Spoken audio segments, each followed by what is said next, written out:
Shalom, selamat pagi, saudara yang diberkati oleh Tuhan kita Yesus Kristus. Pagi hari ini kita mau lebih lagi dengan Tuhan. Kita siapkan hati kita untuk bersekutu dengan Roh Kudus, sebab Dia Allah yang sungguh baik dalam kehidupan kita. Tanpa Tuhan, kita tidak bisa berbuat apa-apa. Selamat pagi Bapa, selamat pagi Yesus, selamat pagi Roh Kudus. Kami buka hati pada pagi hari ini untuk menyembah-Mu. Haleluya. Amin. Dengan apakah ku segala kebaikan-Mu. Thank you, Jesus.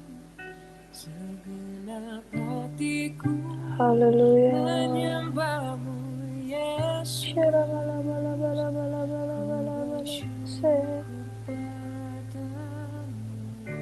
Amin. Dengan apakah ku segala kebaikan-Mu. Roh Kudus mengalir dalam hati kami. Segenap hati kami menyembah-Mu, Yesus Tuhan. Ku bersyukur padamu. Selamanya Tuhan.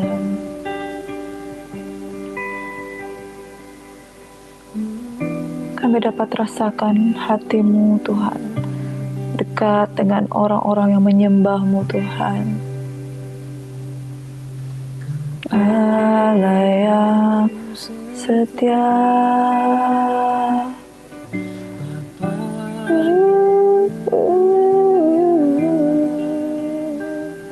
kasih-Mu besar Tuhan. Kau pulihkan hidupku Tuhan. Haleluya, haleluya. Thank you Jesus. Terima kasih Tuhan. Haleluya.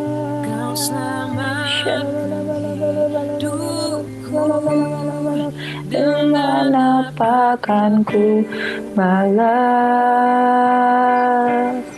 segala kebaikan-Mu.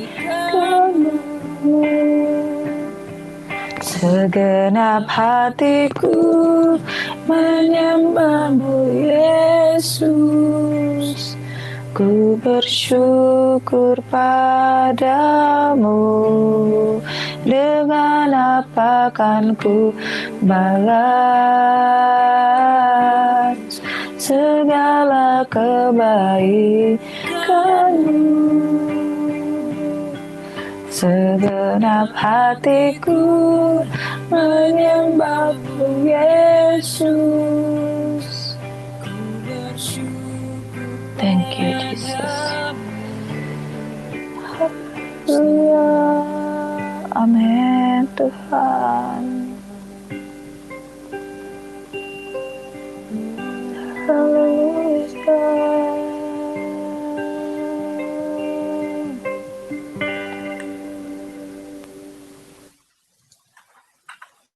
Terima kasih Tuhan.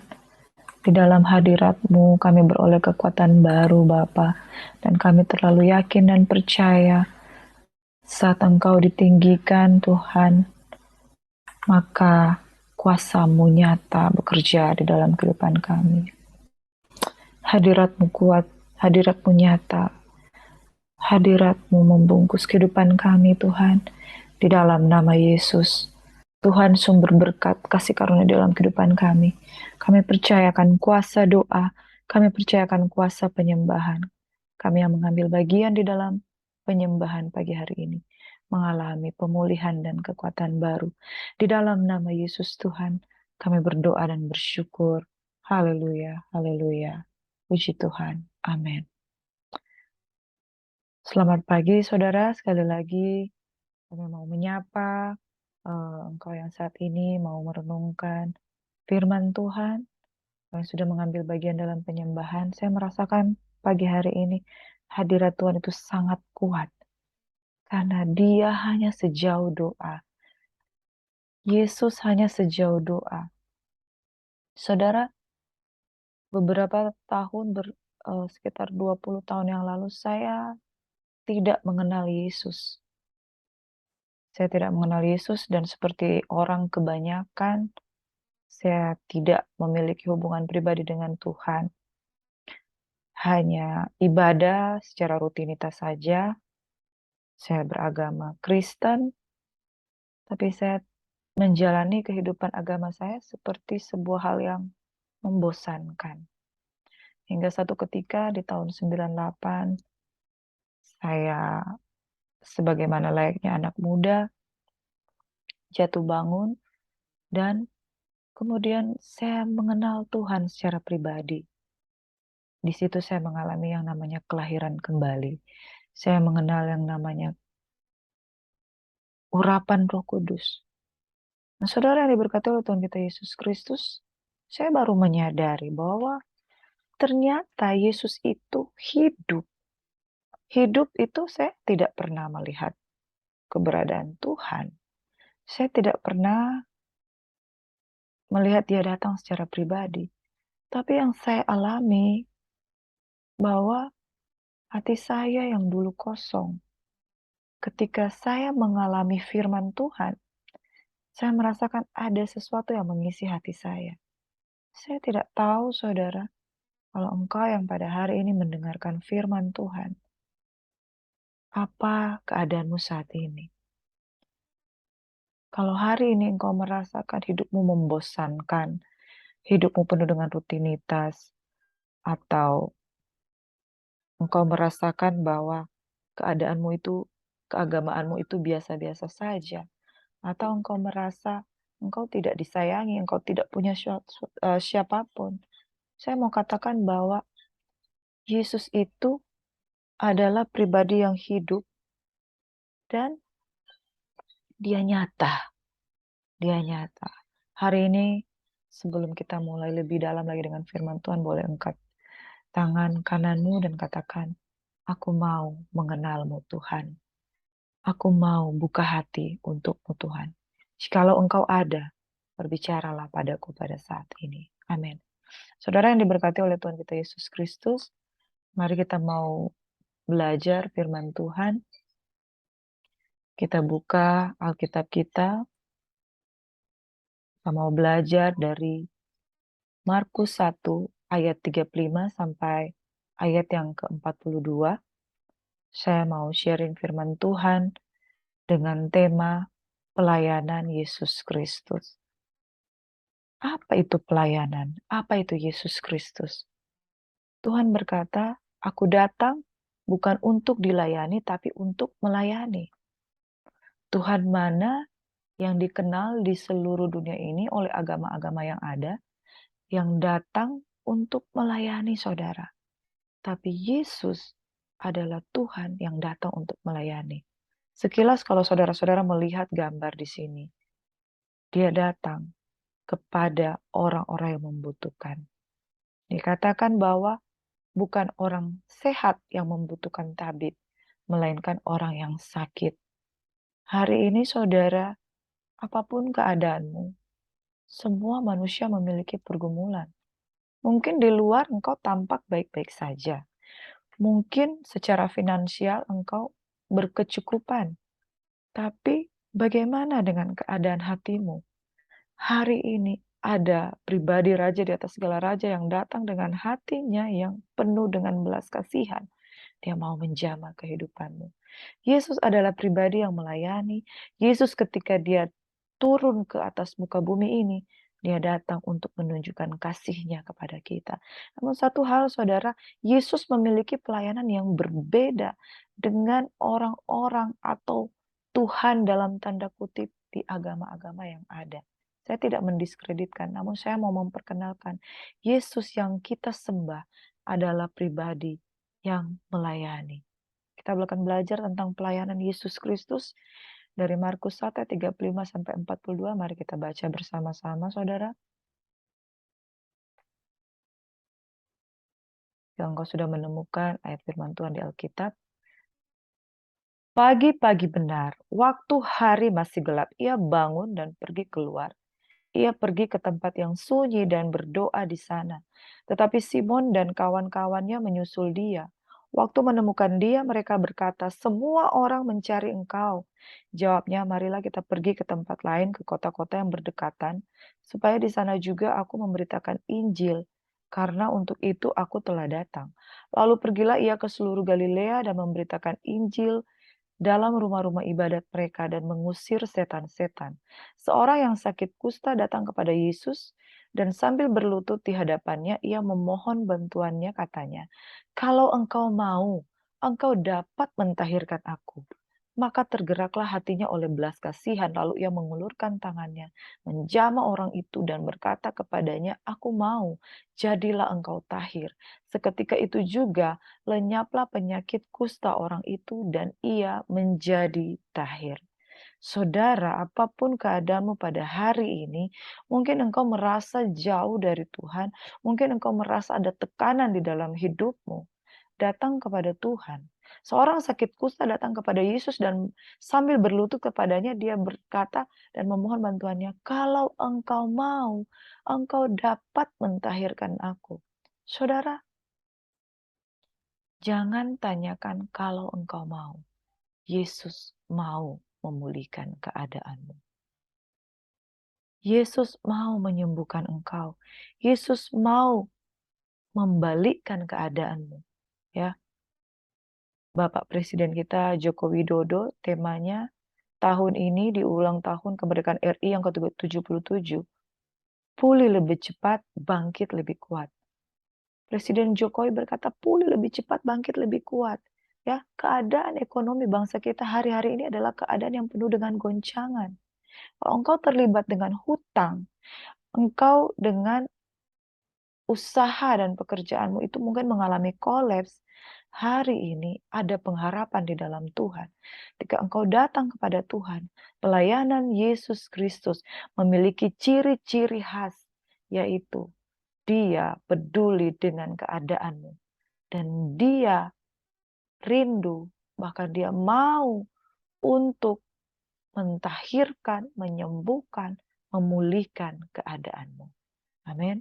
Saudara yang diberkati oleh Tuhan kita Yesus Kristus, kalau kita mau belajar pelayanan Tuhan Yesus Kristus, kita tahu bahwa Dia sangat mengasihi orang-orang yang mau datang.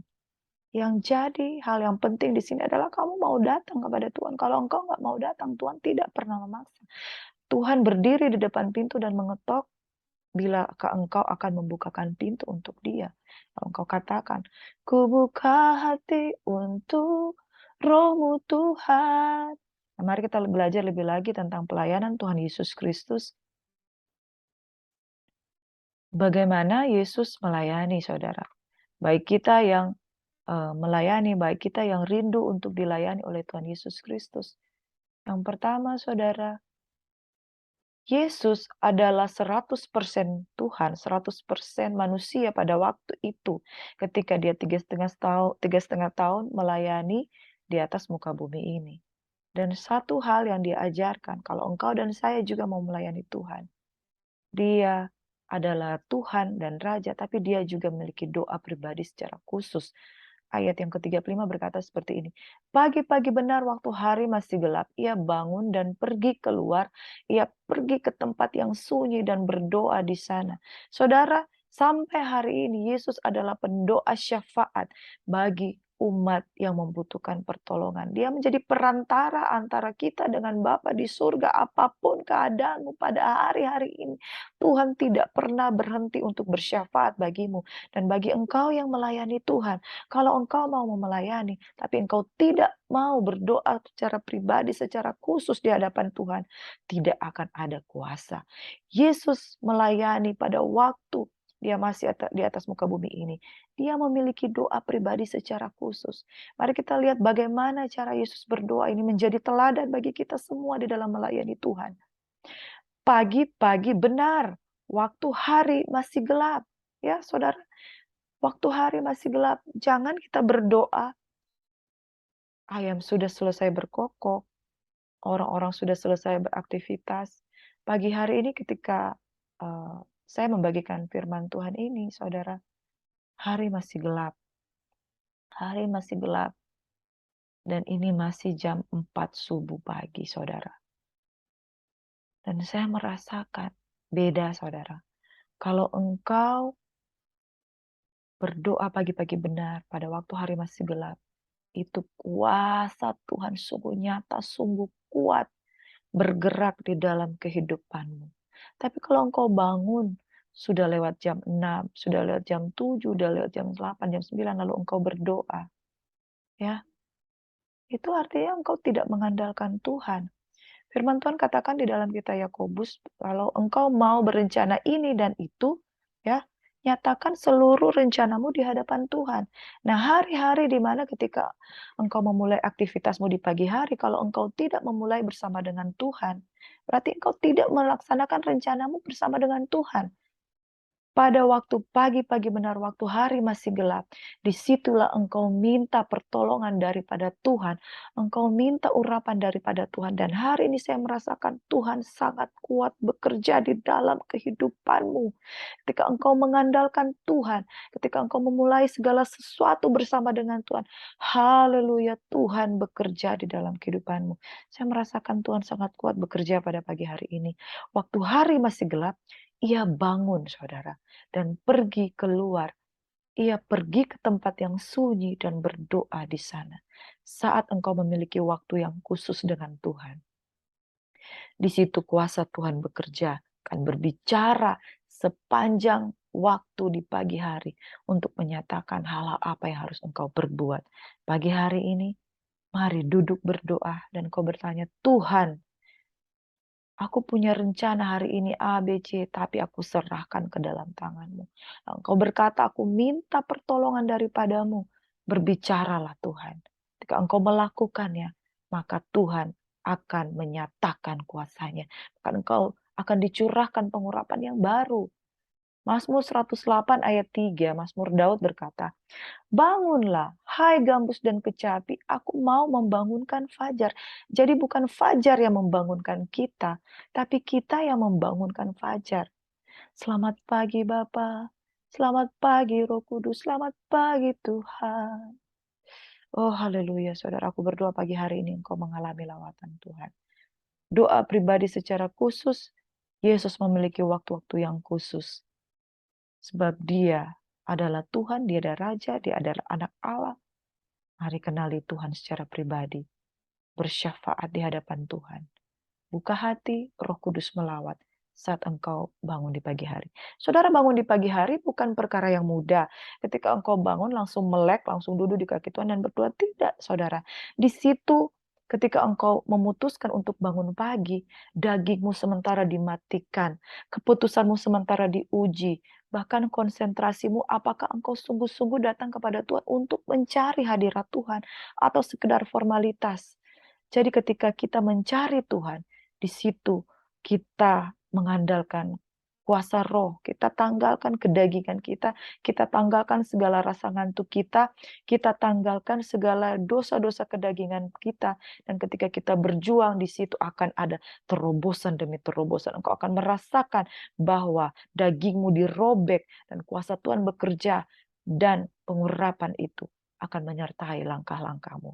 Mari saudara, bangun pagi-pagi benar pada waktu hari masih gelap, bangunkan fajar dan nikmati kekhususan hubungan dengan Tuhan. Amin. Yang kedua, saudara, pelayanan Yesus, dia memberikan teladan, dia fokus pada pemberitaan Injil. Ayat 38, ayat 39 berkata, jawabnya, marilah kita pergi ke tempat lain, ke kota-kota yang berdekatan, supaya di sana juga aku memberitakan Injil. Karena untuk itu aku telah datang. Ya, tujuan Yesus ke bumi ini adalah untuk memberitakan Injil, bahwa tahun rahmat sudah datang dan tahun kelepasan, tahun pembebasan sudah datang. Dia mengabarkan kabar baik. Lalu pergilah ia ke seluruh Galilea dan memberitakan Injil ke dalam rumah-rumah ibadat mereka dan mengusir setan-setan. Ya, ada kuasa yang menyertai Tuhan Yesus. Amin. Saudara yang berkati Tuhan. Ya, Matius 28 ayat 19 sampai 20. Pergilah, Jadikanlah segala bangsa muridku, baptislah mereka dalam nama Bapa, Putra, dan Roh Kudus. Ajar mereka segala sesuatu, maka engkau akan disertai dengan kuasa-kuasa. Kuasa untuk mengusir setan, kuasa untuk mengusir ular dan kalajengking, kuasa untuk menyembuhkan. Ketika kita fokus pada pemberitaan Injil, ya, itu adalah yang menjadi kehendak Tuhan. Panggilan Tuhan adalah kita memberitakan kabar baik, memberitakan kelepasan. Tuhan tidak semata-mata hanya sekedar untuk memenuhi kebutuhan makan, minum, pakai dalam kehidupan kita. Tapi Tuhan mau kita itu menjadi pemberita Injil. Ketika Injil disampaikan, maka di sana terjadi kelepasan. Yang utama dari pelayanan Yesus Kristus adalah Dia mau berjumpa secara pribadi dan membawa keselamatan di dalam kehidupanmu. Kalau engkau tidak mau menerima Tuhan secara pribadi, sia-sia saudara. Kalau engkau datang hanya untuk minta makanan di mejamu, engkau minta uang yang engkau butuhkan, engkau minta kesembuhan, dan engkau tidak buka hati supaya Yesus masuk menjadi Tuhan dan Raja di dalam kehidupanmu, itulah pokok dari berita Injil. Sia-sia saudara, engkau minta kepada Tuhan hanya untuk mengenyangkan perut kita. Itu Tuhanlah yang menjadi perutlah yang menjadi Tuhan kita. Tapi kalau kita datang supaya Tuhan menjadi Tuhan dan juru selamat dalam kehidupan kita, dan inilah message yang sebenarnya, yaitu inti dari pemberitaan Injil, yaitu engkau minta keselamatan daripada Tuhan dan engkau memberitakan Injil tentang keselamatan daripada Tuhan, maka kuasa Tuhan bekerja. Tuhan akan memberikan kuasanya dalam kehidupanmu untuk membebaskan hidup yang terbelenggu, memulihkan hati mereka yang terluka, serta mencelikan mata yang buta. Amin, saudara. Fokus pada pemberitaan Injil. Bahkan pagi hari ini ketika saya menyampaikan firman Tuhan, saya mau katakan, saudara, jangan fokus pada kebutuhan jasmani. Fokus bagaimana Tuhan akan menyelamatkan kehidupanmu. Hari ini engkau yang mendengarkan firman Tuhan, Tuhan punya rencana dalam kehidupanmu. Mari, terima keselamatan daripada Tuhan. Terima Yesus sebagai Tuhan dan Juru Selamat. Maka engkau akan melihat ada pemulihan di dalam kehidupanmu. Yang ketiga, saudara, ketika Yesus melayani, ada satu mesin yang menggerakkan hatinya sehingga dia melayani. Yesus tergerak oleh belas kasihan. Ayat 40 sampai 42 berkata, 41 dan 42, seorang yang sakit kusta datang kepada Yesus dan sambil berlutut di hadapannya ia memohon bantuannya, katanya, "Kalau engkau mau, engkau dapat mentahirkan aku." Maka tergeraklah hatinya oleh belas kasihan. Lalu ia mengulurkan tangannya, menjamah orang itu dan berkata kepadanya, "Aku mau, jadilah engkau tahir." Seketika itu juga lenyaplah penyakit kusta orang itu dan ia menjadi tahir. Saudara yang diberkati Tuhan kita Yesus Kristus, Yesus tergerak oleh belas kasihan. Yesus tidak tergerak oleh uangmu. Yesus tidak tergerak oleh cantik dan ganteng rupamu. Yesus tidak tergerak oleh karena hal-hal yang lahiriah. Tapi Yesus tergerak oleh belas kasihan. Ketika Maria dan Marta datang kepada Tuhan meminta kesembuhan, bukan kesembuhan ya saudara. Saudara mereka Lazarus di dalam Yohanes 11, saudara mereka Lazarus sudah meninggal. Dan ketika Marta datang meminta kepada Yesus, lihatlah saudaramu Yesus, dia sudah mati. Dengan perkataan yang biasa saja, Yesus melihatnya. Tapi begitu Maria datang kepada Tuhan, dikatakan, lihatlah Yesus, apakah engkau tidak peduli saudaraku telah meninggal? Lalu masgulah hati Yesus. Masgul berbicara bagaimana hatinya digerakkan oleh belas kasihan. Saudara, Tuhan mempedulikan keadaanmu. Kalau engkau datang dengan sungguh-sungguh dan berkata, aku perlu engkau Tuhanku, perlu Yesus di hidupku. Ku tak dapat hidup tanpamu. Ku ingin bersamamu selalu. Peganglah tanganku. Sekalipun aku harus melewati maut, aku mampu bila engkau selalu besertaku. Ya Allahku, jangan pernah kau tinggalkan aku. Ku perlu kau dalam hidupku. Saudara yang diberkati oleh Tuhan kita Yesus Kristus, Tuhan tidak menutup mata akan keadaanmu, Dia peduli dengan keadaanmu. Dan satu hal saudara yang diberkati oleh Tuhan kita Yesus Kristus, datang kepadanya, maka Dia dengan belas kasihannya akan datang untuk menjamah engkau. Sekali lagi saudara, kita menyimpulkan firman Tuhan pada pagi hari ini.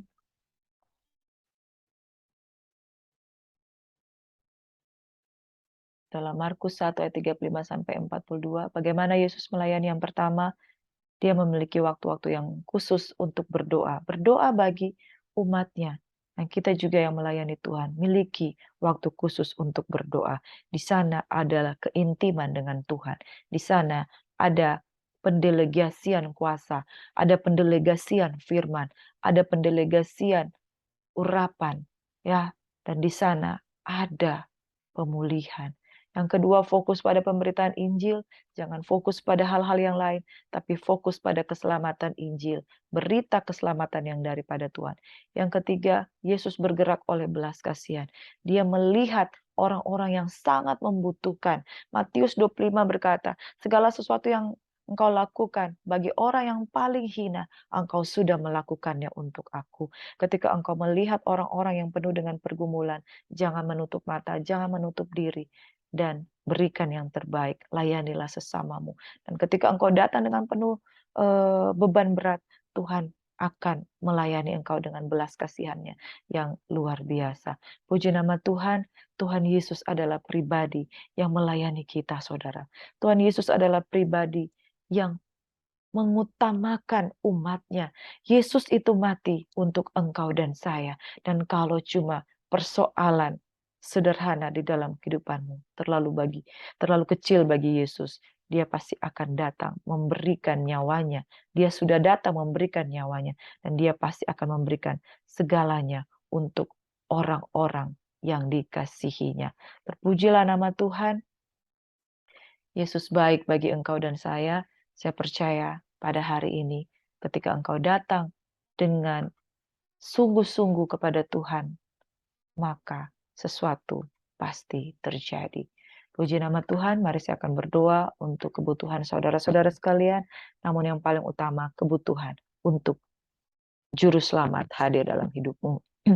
Bapak, seberapa umatmu yang mendengarkan firman Tuhan, aku rindu berdoa agar mereka mengalami pemulihan. Pemulihan di dalam hubungan keintiman dengan Tuhan. Supaya mereka memiliki waktu-waktu yang khusus untuk berdoa dengan Tuhan. Di sana ada kuasa, di sana ada mujizat, di sana ada perlindungan, di sana ada relationship.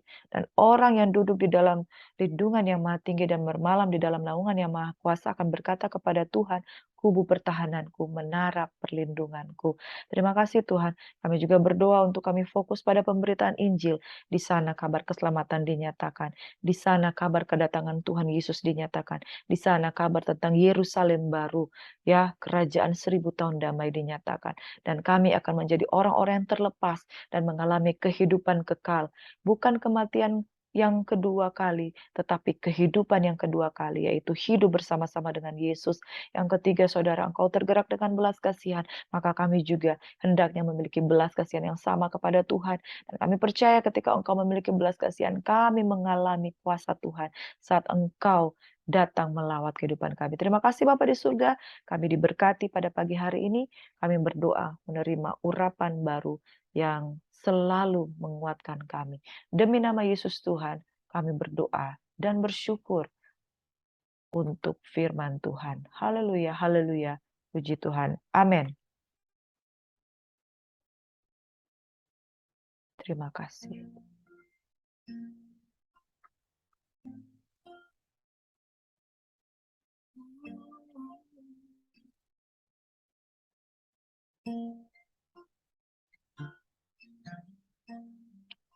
Yes. Yesus, Oh, Yesus Tuhan.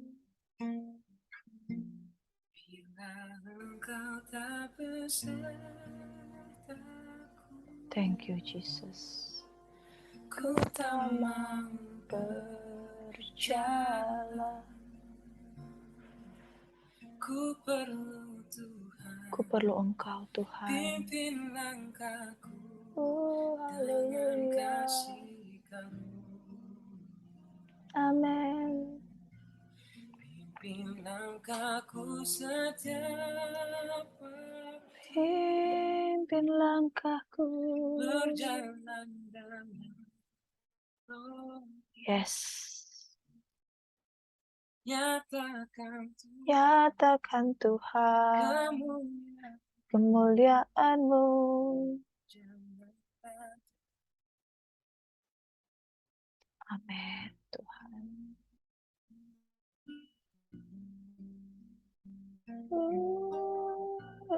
bila Engkau tak beserta, Takut, ku tak mau Haleluya. ku perlu Tuhan. Yes. Dengan kasih Kamu. Pimpin Amin. langkahku setiap waktu, Haleluya. berjalan Dalam Roh-Mu nyatakan. nyatakan Haleluya. jalanlah denganku. Bila Engkau tak beserta, Haleluya. Ku tak mau berjalan. Ku perlu Tuhan. Pimpin langkahku dengan kasih Kar.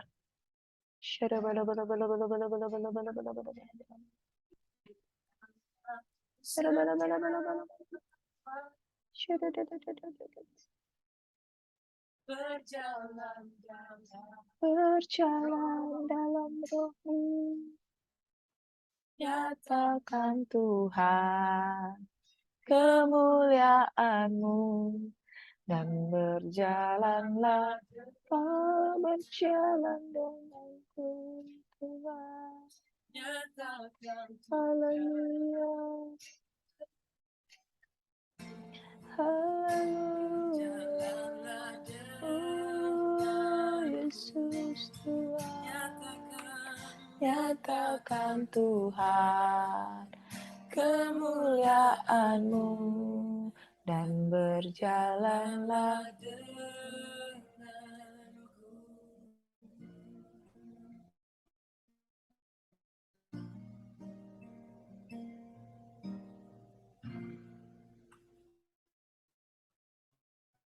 Terima kasih Tuhan, berjalanlah bersama kami Tuhan. Berjalanlah di depan kami sebagai tiang awan dan tiang api yang selalu melindungi kami. Kalau tidak Tuhan kami tidak bisa. Terima kasih Tuhan, penyertaan-Mu sempurna. Demi nama Yesus kami percaya Engkau Tuhan yang tidak pernah meninggalkan kami. Dalam nama Yesus, haleluya, amin. Semoga kita semuanya diberkati dan kita percaya kita selalu diberkati. Tuhan Yesus menyertai dan memberkati engkau dan saya. Haleluya, haleluya, amin. Shalom, damai di hati.